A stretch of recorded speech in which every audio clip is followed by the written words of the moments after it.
Hey everybody, welcome back. We're going to take a look today at Skeletor. So I have a few versions in front of us here.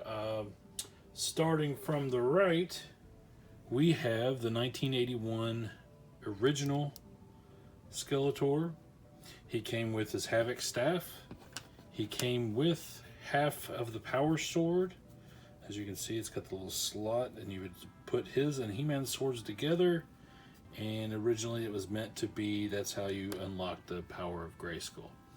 He has removable chest armor and his belt. He has all the regular articulation, arms and head. He has that spring back waist, legs, also has the band like all the others. This one is actually fairly tight and stands pretty good. I'm going to put him back, and then we're going to go ahead and take a look at the 1989 Skeletor from the new He-Man series. Now, I am missing his Havoc staff. But as you can see, he came with a cloth cape. He has a removable helmet. This was essentially the Skeletor in space. It's really a different take on He-Man and Skeletor. Don't really particularly care for those, although I will say the Masters of the Universe Classics version of Intergalactic Skeletor, that's basically an update of this, is a pretty neat looking figure. Then in 2020, we got the Origin Skeletor. He also came with half of a Power Sword. And unlike the original that had the slots, this just had the little connector spot where you can hook the two together. He also has the removable armor and belt. Now, most people don't care for this head. I would be one of those people. So, my preference is the head that came with the Battle Armor Skeletor. Yeah, so he's got all that articulation that the Origins line has. Rather nice figure. I think with this head sculpt, it just looks very menacing. Just got a very sinister look about him, and I dig that. So I really like this version of Skeletor.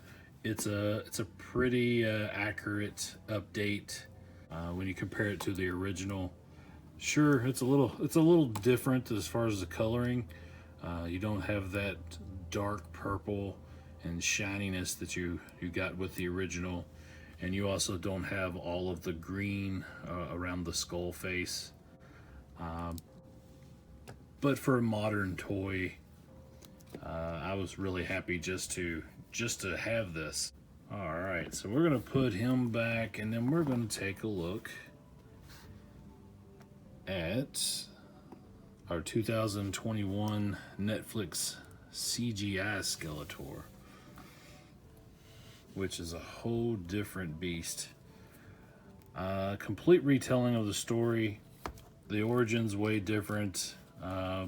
He is Keldor, as he was in the 2000X series. He's Adam's uncle, Randor's brother.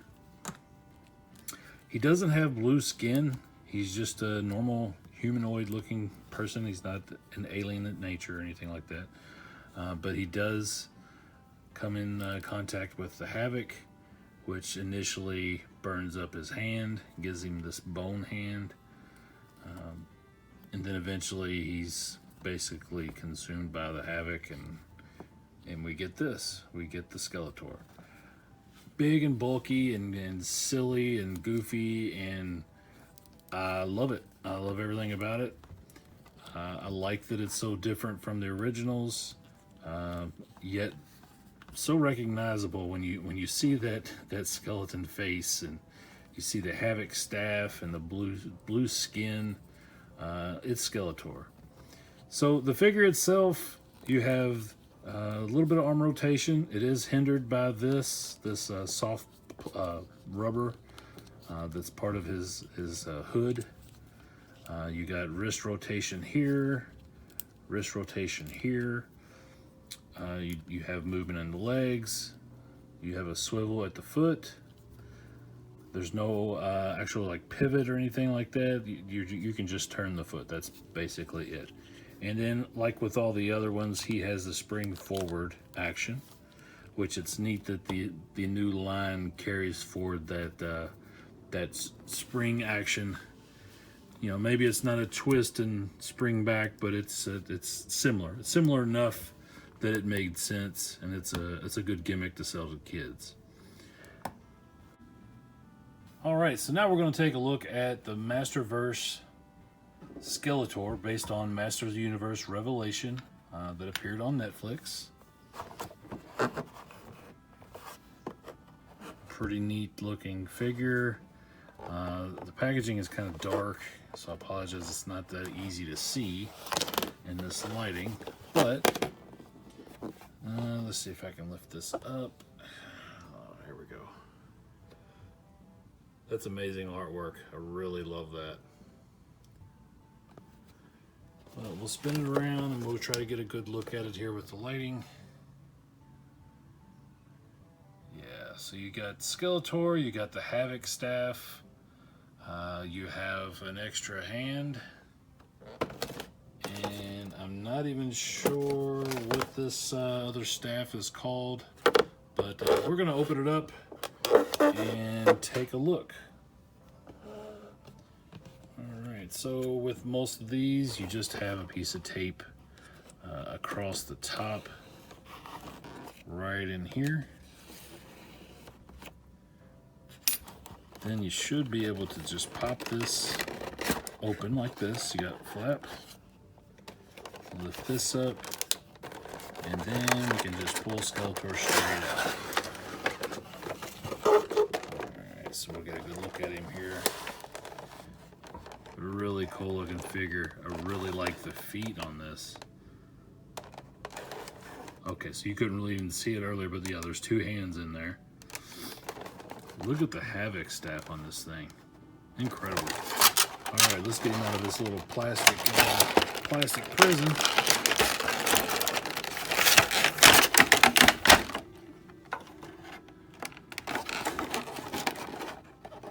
I didn't even realize he has a cape.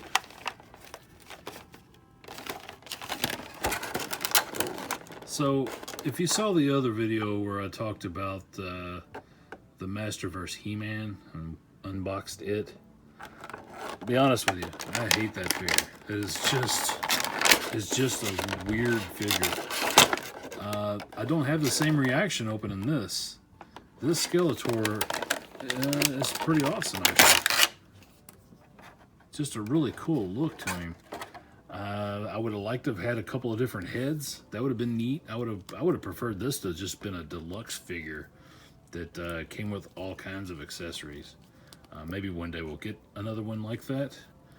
I know that we've got the Skelegod figure, and was it the Viking or the Barbarian Skeletor? I don't know. That's from the new Eternia line within Masterverse. I'm not really all that interested in it. But the figure itself here, you've got the ab crunch, you got the head turn, you've got the full movement on the arms, elbow, of course at the wrist you can turn. Of course it would have to because we got removable hands. Let's see, your legs. Got pretty good range on his knees. You got the pivot at the foot. You got the rotation. Very nice, very nice. So how well does he actually hold the Havoc staff? And this actually brings up something I've always kind of wondered.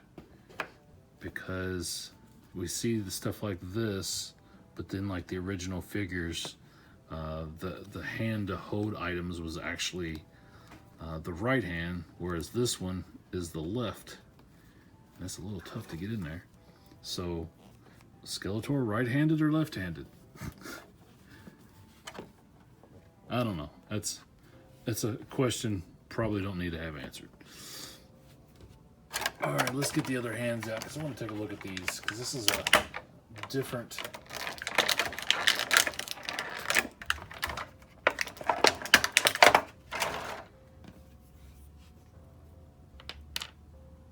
That's cool. So that would give him the option, I guess, of holding this other staff. And I watched the series and I honestly cannot remember what this thing was. And then you got the open hand. Let's take a look. There we go.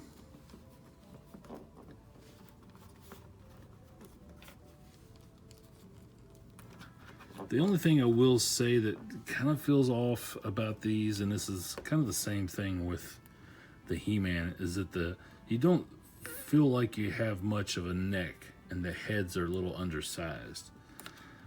But overall, I really like this figure. I like it way more than I like the He-Man figure. I like the cape. Let's go ahead and put him there. And I want to get his actual height.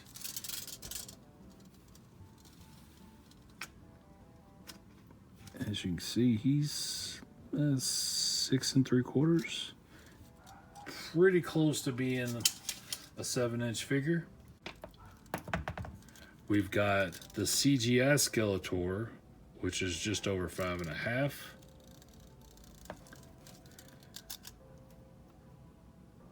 Our Origins Skeletor is really close to the 6-inch mark. Let's go ahead and bring in the 89 New Adventures of He-Man version of Skeletor. As weird as this thing is. And he is just under 5.5. Such a strange version.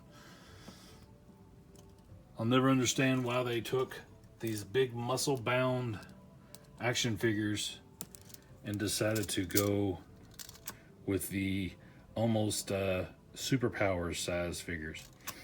All right, and our original Skeletor is at the 5.5 mark. So let's get us a little group shot here of all these boys together. Bring him in. So weird that you can take one character and make all these different versions of them, but they still be completely recognizable as Skeletor. You gotta love that. You gotta love that about this franchise. All right, so that's gonna do it for me today. I hope you guys enjoyed it. Really appreciate you sticking around and watching this. Have a great day. Thanks.